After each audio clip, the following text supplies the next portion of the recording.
자, 8월 23일입니다. 오늘 이제 토요일이고요. 이번 주에는 뭐 주가가 굉장히 좀 많이 빠졌었죠. 빠지다가 어제 그제부터 조금 이제 반등을 시도를 하고 있습니다. 특히 뭐 조선주 쪽에서 하고 방위산업 관련 주식들이 좀 뭐 크게 반등했다고 보기는 또 어렵죠. 그래도 그동안에 이제 워낙 많이 이렇게 막 하루에 10%씩 이렇게 오르고 그러다가 한 4, 5% 이렇게 마감하고 그렇기 때문에 원래 뭐 4%, 5%면은 사실 좀 크게 봐야 되는 건데, 과거에 이제 막 급등을 했던 뭐 그런 경험들이 있기 때문에 좀 반등이 그다지 이제 그렇게 뭐 마음에 들지는 않은 반등이었어요. 그렇지만은 그 며칠 전에 이제 낙폭은 거의 다 이제 만회를 했다고 봐야 돼요. 봐야 되는데, 방위산업 주식들이 사실 한 두세 달 전부터 조금씩 이렇게 못 오르고 있었어요. 계속 조금씩 이렇게 하락을 계속 해왔거든요. 그래서 뭐 고점 대비 한 20% 정도 사실 지금 이제 빠져 있는 그런 상태입니다. 빠져 있는데, 우리가 뭐 여러 가지 지금 한미 정상회담 관련된 이슈들이 있는데, 아무것도 지금 뭐 어떻게 갈 건지 알 수가 없는 그런 상황이에요. 약간 조금 깜깜이 비슷하게 이렇게 진행이 되고 있는데, 일단 회담이 끝나봐야 알 것 같아요. 그래서 우리가 사실 주식이라는 것은 이제 미리 예측을 해가지고 구매를 하는 것은 굉장히 이제 위험하죠. 어떤 그 예측이 틀릴 수가 있기 때문에, 그렇게 되면은 주가가 막 급락을 할 수도 있고, 물론 이제 예측이 맞아서 이제 급등을 하는 경우도 있지만, 사실은 주식은 뭐 수익을 내는 것보다가 더 중요한 게 이제 손실을 안 나게 이렇게 리스크를 줄이는 그런 쪽으로 가는 게 맞죠. 그러니까 뭐 회담 후에 뭔가 이게 확실하게 한 다음에 조금 주가가 반등을 하면 그때 사실 따라 들어가도 괜찮거든요. 그러니까 뭐 맨 바닥에서 산 것보다는 수익이 높지는 않지만 그래도 손실을 안 보는 거죠. 근데 불확실한 상태에서 주식을 구매했다가 만약에 그 예상이 다르게 결과가 나와버리면 주가는 폭락한단 말이죠. 그 실망 매물 때문에. 그래서 뭐 우리가 예측하는 거는 바람직하지는 않는데, 그래도 이 또 예측의 묘미라는 게 있거든요. 그래서 오늘은 이제 한미 정상회담이 이제 25일 날 이제 시작이 되는데요. 이미 이제 그 참석자들은 뭐 출발을 하고 있죠. 출발했을 거예요, 아마. 근데 정부에서 지금 이제 나온 얘기들이 보면은 이제 우리나라 쪽에서 이제 하고자 하는 것은, 미국에 요구하는 것은 이제 한미 경제 통상의 안정화, 그 다음에 안보 측면에서 한미 동맹의 현대화, 그리고 이제 이거는 뭐 1번, 2번은 항상 이제 늘상 있었던 얘기니까 큰 이슈는 안 되고, 지금은 결국 이제 관세 문제잖아요. 관세 문제인데, 이거 관련해서 이제 3번이 사실 이제 가장 중요한 분야라고 될 수 있어요. 원자력, 조선, 인공지능, 반도체 등 첨단 기술과 국방 분야의 연구개발 R&D에 서로 협력한다. 이런 이제 뭐 상당히 포괄적인데, 우리는 지금 이제 조선 쪽에 지금 주력을 갖고 있는 거죠. 미국의 조선업에 이제 한국이 투자를 한다, 이렇게 지금 돼 있고요. 그래서 어떤 방식으로 어떻게 투자할 거냐, 그건 지금 실무 협상이 현재 이제 진행되고 있기 때문에 뭐 알 수는 없지만, 그래도 상당히 지금 조선이 이슈가 되고 있죠. 그러니까 주가라는 것은 기본적으로 사람들이 관심이 있어야 돼. 인기가 없는 쪽에는 돈이 안 들어가요. 근데 조선은 분명히 좋아지거든. 이슈가 있잖아. 이슈가 있고 200조 이상의 돈이 뭐 투자가 될 수도 있고, 지금 그런 상황이니까 결국은 주가가 빠지면 조선 쪽이 좀 몰리는 거죠. 그래서 우리가 금요일날, 목요일날 시장 동향을 보면 가장 강하게 반등을 시도하는 게 이 조선이었거든요. 그래서 조선은 좀 꾸준히 봐야 되고요. 이 원자력 이 부분은 이제 뭐 두산 에너빌리티 그 뉴스가 나왔었죠. 뭐 계약이 뭐 잘못됐다. 웨스팅하우스에 주는 돈이 너무 많다 뭐 이런 게 나왔지만 그 후로 이제 폭락을 했다가 다시 또 이제 반등을 또 시도를 하고 있거든요. 두산 에너빌리티는 뭐 소형 모듈 원전 쪽으로 가기 때문에 뭐 별 상관이 없다. 그런 거 하고 그래서 뭐 견조하다 이런 이제 얘기들도 나오고 있고요. 또 미국이 지금 트럼프가 원전을 많이 짓겠다고 했잖아요. 태양광 그거 안 하겠다는 거지. 태양광은 트럼프는 그 옛날부터도 그랬어요. 태양광은 그 뭐 사기 아니냐 그런 자기 책에서도 그런 얘기들 했고 그렇기 때문에 미국은 이제 땅이 넓잖아요. 넓기 때문에 사실 태양광 해도 그 괜찮은 나라죠. 국토 면적이 넓기 때문에 중국이나 미국 같은 나라들은 그죠. 그리고 유럽은 또 이제 바람이 많이 불기 때문에 그쪽에 뭐 풍력 같은 것도 괜찮은데 그게 이제 효율면이 좀 떨어진다 해서 어쨌든 뭐 원자력 쪽으로 미국이 원전을 더 질 모양이에요. 질 모양인데 거기 이제 우리나라가 이제 또 참여를 할 수가 있거든요. 우리 한국의 원전 기술은 이미 뭐 세계적인 기술이니까 그렇게 돼서 이 부분이 됐고, 그다음에 인공지능은 이거는 이제 미국이 사실 지금 주도를 하고 있잖아요. 챗GPT 뭐 이런 것들 전부 미국이 주도를 하고 있고, 우리는 사실 인공지능에 대해서는 좀 불모지죠. 뭐 한국의 뭐 대표적인 인공지능 회사가 뭐 이렇게 큰 기업들이 없잖아요. 삼성전자나 하이닉스 같은 큰 기업들은 하드웨어 쪽으로 주로 하지 이런 소프트웨어 쪽으로는 안 한단 말이야. 뭐 국내에서 제일 큰 소프트웨어 회사 있습니까? 네이버? 그 네이버가 지금 뭐 AI 쪽으로 이제 많이 들지만 사실 네이버는 포탈사죠. 포탈이 주력이잖아요. 뭐 네이버가 특별히 개발한 그런 세계적인 프로그램들은 그렇게 눈에 띄는 거는 없잖아요. 최근에 뭐 여러 가지 그 소프트웨어들 AI 쪽으로 소프트웨어들이 이제 많이 개발되고 있지만은 뭐 그런 좀 획기적인 건 아직 없는 것 같아요. 그 다음에 카카오잖아. 카카오죠. 뭐 대표적인 IT 회사잖아요. 그 카카오는 주로 이제 메신저 쪽으로 이제 하는 거기 때문에 뭐 다양한 소프트웨어를 이제 개발하지는 아직 않고 있죠. 근데 중소기업들 중에서 이제 뭐 솔트룩스라든지 이런 이제 AI 쪽에 하는 회사들이 많이 있어요, 사실은. 근데 아직까지 뭐 큰 기업들이 없단 말이죠. 미국에 있는 그런 마이크로소프트사라든지 구글과 이렇게 좀 경쟁할 만한 기업들이 우리나라는 아직 없다라는 거죠. 그래서 이 부분은 이제 미국이 상당히 어떤 뭐 기술 이전을 해줘야 되는데 안 할 것 같아. 자기들이 이게 주력으로 보고 있기 때문에 그죠? 그런 부분이 있을 거고, 그다음에 이제 반도체 부분은 지금 이제 관세를 좀 낮춰야 되죠. 지금 과도하게 관세가 책정돼 있기 때문에 그리고 반도체는 미국이 기본적으로 이제 소재를 자기들이 한국이나 중국 이런 쪽에서 이제 그런 소재들을 공급받아야 되기 때문에 이 부분은 좀 지금 반도체 주식 굉장히 많이 빠지고 있잖아, 하이닉스들. 그래서 미국에다 공장을 짓고 있는 쪽은 뭐 관세를 뭐 유예하겠다, 이런 얘기 정도 나왔기 때문에 이 부분은 이제 좀 확실하게 할 필요가 있고요. 그래서 우리나라의 그 삼성전자나 하이닉스가 피해를 안 보는 선에서 이게 이제 마무리가 돼야 됐고요. 자, 그래서 오늘은 이제 제가 그 미국이 요구하는 쪽에 두 가지가 크게 있는데, 국방비 증액하고 미국산 무기 구매, 이게 되겠죠.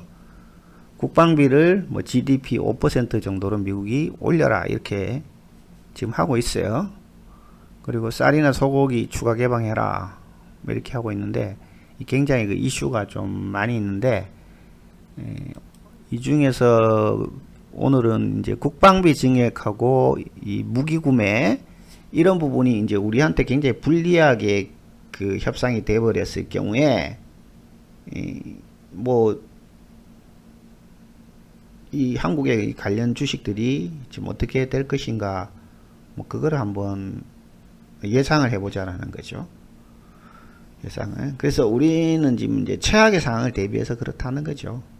뭐 회담이 이제 미국이 요구하는 대로 정말 그 GDP 5% 어마어마한 돈이거든. 그렇게 만약에 결정이 됐을 경우에 어떻게 될 거냐라는 거죠. 그래서 이게 이제 긍정적인 면도 있고 부정적인 면도 있어요. 반드시 그 나쁘다고나 하면 또 볼 수는 없어요. 좋은 점도 좀 있어요. 먼저 이제 부정적인 거 보면은 우리나라 국방비는 사실 한정돼 있잖아요. 국방비에다 이제 돈을 너무 많이 쓰게 되면 다른 일들을 또 못하게 되니까. 그런데 우리는 기본적으로 이제 북한하고 이렇게 대치되기 때문에 주변국이 이제 좀 그 지정학적으로 좀 불안하다 이런 말을 많이 하죠. 그러니까 국방비를 사실 우리 한국은 이렇게 증액을 할 수밖에 없는 그런 구조죠. 그런데 이 한정된 그 예산을 가지고 미국산 무기를 이렇게 사게 되면은 국내 방위산업체에게 돌아가는 발주 물량이 줄어들어요. 그러니까 한국군이 한국산 무기를 또 이렇게 사거든. 그러니까 뭐 국방부에서 뭐 현대로템에 뭐 K2 전차를 이렇게 주문하듯이 그렇게 되는 거잖아요. 근데 그거를 한국산 K2를 안 사고 뭐 예를 미국산 뭐 전차를 산다든지 이렇게 돼 버린다는 거지. 근데 그 미국산 전차 살 리는 별로 없지. 미국은 주로 이제 비행기, 전투기 주로 파는 나라죠. 그죠? 그래서 그렇게 되면 우리 방위산업체가 이제 수주가 줄어들지, 내수가 줄어든다는 거지. 내수가. 물론 뭐 그 한국에서 이제 우리 정부에서 사는 국방부에서 사는 것보다가 이제 다른 나라에 수출을 더 많이 하면은 이제 상세는 되겠지만 어쨌든 그런 부분이 부정적이라는 거죠. 미국산 무기가 대체되기 때문에 국산 무기 미국산 대체되기 때문에 그러죠. 그렇게 되면은 주가는 상당히 좀 부정적이 될 수밖에 없다는 겁니다. 그리고 미국산 무기를 이렇게 구입을 하다 보면 우리 자체적으로 기술 개발을 할 이유가 없다는 겁니다. 그러니까 이거는 이제 우리가 주한미군이 계속 한국에 있었잖아요. 있다가 보니까 지금 군대가 거의 뭐 사람들이 군의 역할이 많이 이렇게 낮아져 버린 거야. 뭐 방위는 미국이 해주는데 굳이 뭐 우리가 뭐 하느냐 이렇게 돼 버리는 거라니까. 그게 아니면은 북한 같은 경우는 지금 뭐 군인이 최고잖아요. 북한은 군이 이제 장악을 하고 있으니까. 그렇지만 우리는 이제 미국에 자꾸 의존하다 보니까 군이 조금 전력이 약해질 수가 있다는 거지. 그러니까 항상 하면 미국과 같이 해야 돼. 우리 독자적으로 그 방위력이 떨어진다는 얘기입니다. 이거는 이제 계속해서 그 미국에 너무 의존하다 보니까 이제 이런 게 현상이 생기죠. 그걸 몇십 년 이렇게 흘러보면 그렇게 되는 거죠. 이거 마찬가지야.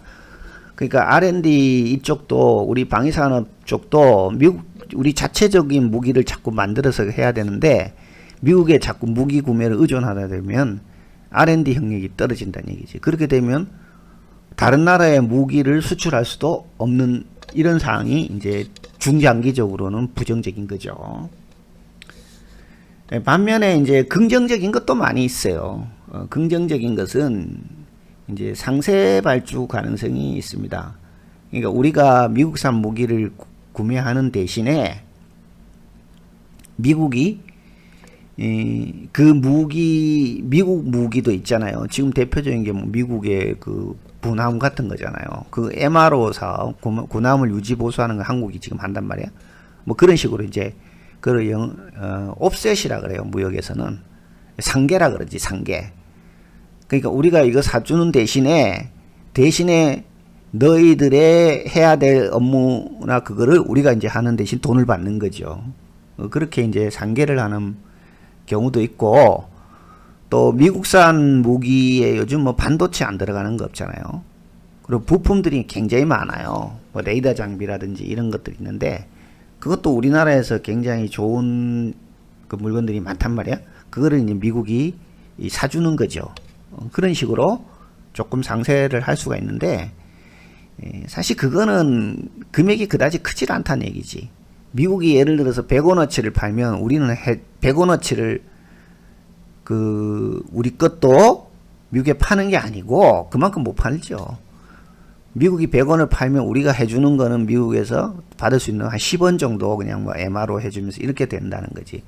그러니까 실제로 뭐 금액적으로는 크게 이제 안 될 수도 있고, 또 예산을 이렇게 배분을 할 수가 있어요. 예를 들어서 뭐 미국산 무기를 사는 뭐 100원어치를 산다면 그 중에 20%는 한국 방위산업에다가 무기에 그게 이제 구매를 한다. 이렇게 이제 나눠서 구매를 하는 거지. 전액을 구매하는 게 아니고 비율을 나누는 거야. 그러니까 약간의 우리 또 방위산업의 수준은 일어날 수가 있어요. 또 뭐 미국이 아직까지는 이제 그 군사 무기로서는 세계 최고잖아요. 근데 여러 가지 이제 안 알려진 그런 기술들이 많이 있습니다. 그래서 미국 무기를 구매하는 대신에 미국으로부터 그런 기술 이전을 받는 거야.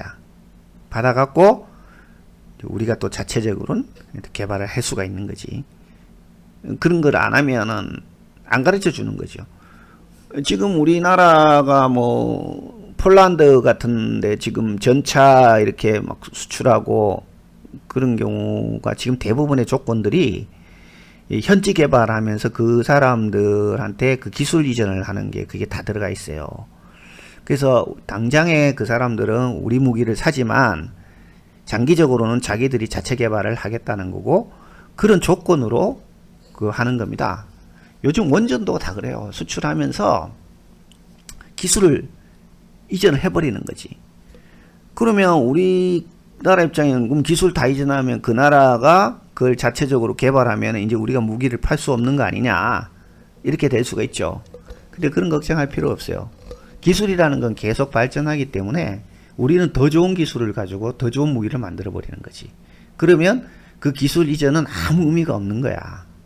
그 사람들이 그걸 배워가지고 무기를 만들었을 때는 더 좋은 무기가 나오는 거죠. 그러면은 과거 무기는 안 쓰는 거죠. 예를 들어서 뭐 비행기가 전투기가 이렇게 빨리 가는 비행기도 만들 수 있고 늦게 가는 비행기 있잖아요. 근데 비행기는 늦게 가면 아무 소용 없잖아요. 먼저 가서 폭격하는 놈 이기는 거니까. 그러니까 그런 구형 비행기들은 이제 쓸모가 없는 거지. 기술 이전 다 해줘도. 우리는 또 신형 비행기를 만들어 버리는 거지. 이렇게 하는 거야. 그래서 어쨌든 이런 게 이제 긍정적인 요인이 될 수는 있어요.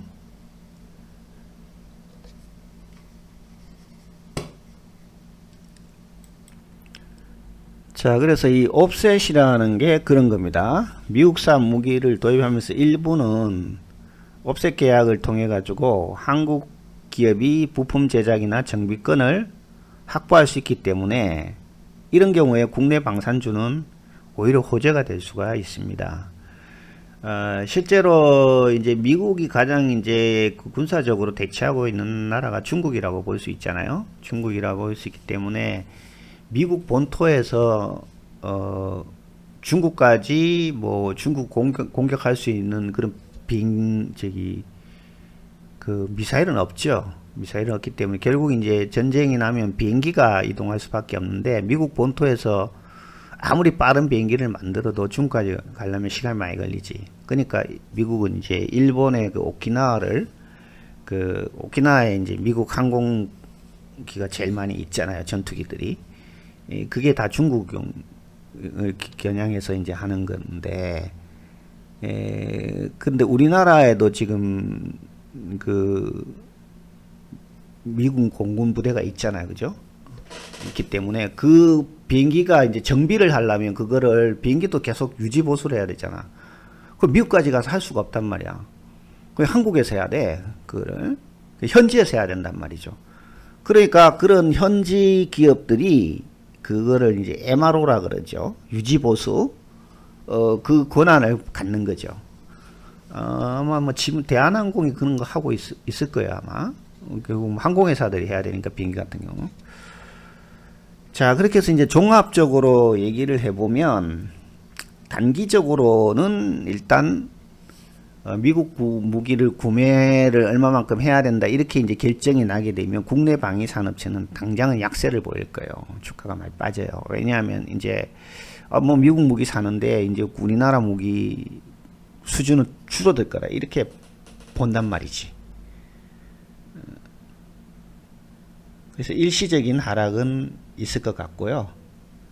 근데 그게 아니고 이제 국산 무기 개발 또 예산을 미국 무기 구매만큼 비율을 맞춰서 올리겠다. 또는 미국산 무기 사는 대신에 우리가 유지보수 권한을 일부 확보했다. 뭐 이렇게 되면은 조금 이제 상승 모드로 갈 수는 있겠죠. 그리고 우리는 항상 이 방위산업이 이제 북한하고 많이 연관이 있어요. 북한이 굉장히 그 군사력을 강화한다 이렇게 하면 방위산업이 좀 뜨고요. 뭐 화해 무드가 남북 경협 하면 남북 경협하고 항상 방위산업 주식은 반대로 움직였거든. 남북 경협 한 다음 방위산업 주식 내리거든. 근데 지금 전반적으로 이제 우크라이나하고 러시아의 그 전쟁이 사실상 이제 거의 뭐 휴전 마무리 단계로 가거든요. 지금은 거의 휴전을 공식적인 선언을 안 했지만 실제로 큰 전투는 일어나지 않거든요. 지금 러시아는 아주 뭐 모스크바는 아주 그냥 뭐 아무 일도 없듯이 지금 돌아가고 있단 말이에요. 그러니까 이 방위산업이 좀 흐지부지해요 지금. 그동안 주가 많이 올랐던 게 내리는 게 그게 한미 간의 어떤 군사 무기 구매 이런 부분보다는 세계적인 이제 지정학적 영향상으로 전쟁이 조금 이제 끝나가는 분위기다 이렇게 봤던 거죠. 그러니까 방위산업이 한때 굉장히 그 시세를 많이 냈다가 이미 그 조짐이 몇 달 전부터 내리고 있다는 거죠. 주가가 내리고 있다는 얘기는 그만큼 군사적 긴장이 이제 완화되고 있다 이런 겁니다. 특히 트럼프는 군인 출신이 아니잖아요. 미국의 역대 대통령들은 군인 출신들이 많았거든요. 부시도 그렇고요. 그리고 오바마는 뭐 군인은 아니었지만 그 밑에 참모진들은 다 군 출신들을 많이 썼어요. 많이 썼기 때문에 이 군사적 긴장이 굉장히 강화됐었죠. 강화됐었는데 트럼프는 그건 아닌 것 같아요. 트럼프는 전쟁을 싫어하는 사람으로 보여요. 우리 이스라엘도 보면 알겠지만 빨리 전쟁 끝내잖아요. 그러니까 이 사람은 부동산하고 경제 쪽으로 이렇게 발달된 사람이지 이게 싸우고 이런 거는 아닌 것 같아. 그래서 트럼프 정부에서는 전반적으로 방위산업은 제가 볼 때는 안 될 것 같아. 전체적으로. 왜냐면 전쟁의 분위기가 계속 일어나야 되거든. 국지전적으로. 전쟁에 참여하고. 근데 미국은 자꾸 전쟁에서 발을 빼려는 이런 스타일로 가거든요. 트럼프 일기 정부 때도 그랬잖아요. 북한하고 뭐 이게 그 평화를 유지해야 된다. 이거 계속 주장한 사람이 트럼프잖아요. 그 문재인 정부 때. 그래서 뭐 남북 그 회담이 이루어지고 그게 미국의 어느 정도의 승인이 없이는 그게 불가능하거든. 우리가 뭐 이렇게 독자적으로 하면 하겠지. 근데 미국이 좀 안 돼 이렇게 보면은 뭐 하기 어렵단 말이야. 그게 구조적으로. 근데 이제 그런 부분이 허용이 됐었죠. 그 트럼프 자신이 뭐 자기가 직접 뭐 나서가지고 이렇게 했으니까. 그래서 뭐 북한은 기본적으로 이제 미국하고 직거래를 자꾸 하려고 그러는 거지. 한국은 빼고. 그런 분위기로 볼 때 오히려 방위산업보다는 남북 경협 쪽으로 오히려 그게 제가 볼 때는 더 가능성이 있다고 봐요. 특히 지금 정부는 이 평화주의잖아. 평화. 남북하고 회담하고 교류하고 이거 주의란 말이야. 윤석열 정부하고는 좀 다르잖아. 정책 방향이. 그래서 그동안에 또 방위산 주식 너무 많이 올랐잖아. 너무 많이 올랐고. 그래서 제가 볼 때는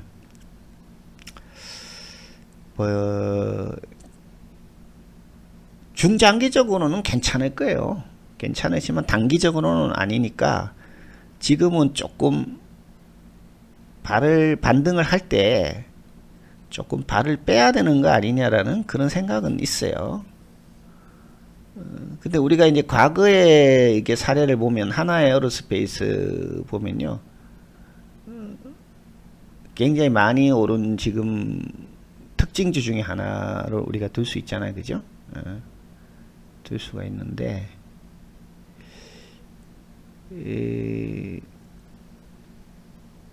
하나에어로스페이스가 올해 3월 달에 32만 6,500원이었네요.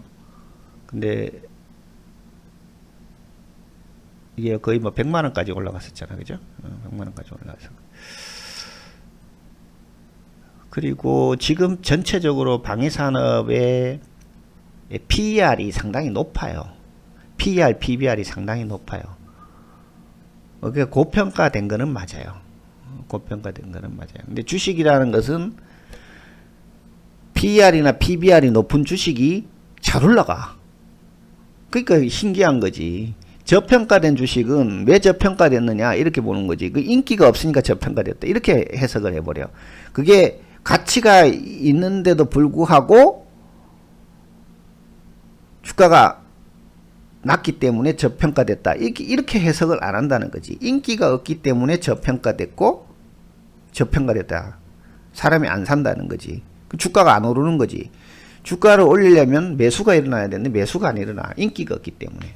근데 고평가됐다. 고평가됐다는 것은 PER이나 PBR이 크다는 얘기잖아요. 자기 자산 대비 주가가 높다. 그게 PBR이잖아요. PER은 순이익 대비 주가가 높다 이거잖아. 그러니까 그거는 왜 높으냐. 앞으로 더 좋아진다는 그런 기대감이 들어오는 거야. 그러니까 PER 높은 종목들이 주가는 계속 올라가는 거지. 근데 그것도 한계가 있다는 얘기예요. 한계가. 그게 무한정 올라갈 수는 없어요. 왜냐하면 어느 정도 이렇게 PER이나 PBR이 높아 고평가된 주식들은 조그마한 안 좋은 소식에도 주가는 크게 흔들려요. 이제는 끝났다. 그러면 대량 매물이 나와버릴 수 있다. 이렇게 볼 수가 있거든요. 자, 이거는 뭐 제 개인적인 생각이니까 여러분들이 그냥 참조만 하시면 되겠고요. 사실은 아직까지 지금 주가가 전체적인 코스피도 그렇고 지금 방향성을 좀 잃고 있습니다. 여러가지 그 불확실성들이 지금 많이 있어요.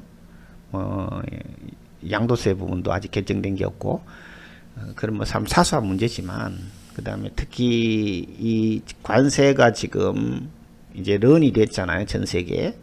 그랬을 때 이 세계적인 어떤 무역이나 경제 흐름이 실물적으로 어떻게 일어날 거냐, 그건 아무도 몰라. 왜냐하면 이 경제적인 행동은 사람의 마인드하고 굉장히 연관이 많거든. 이론적으로 적용이 안 되는 경우가 많이 있어요.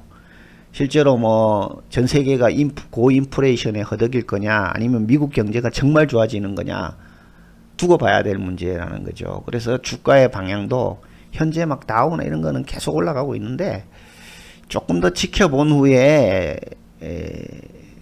투자를 하는 게 맞을 것 같은 생각이 들어요. 지금은 상당히 좀 불확실한 상황이다. 이런 생각이 듭니다.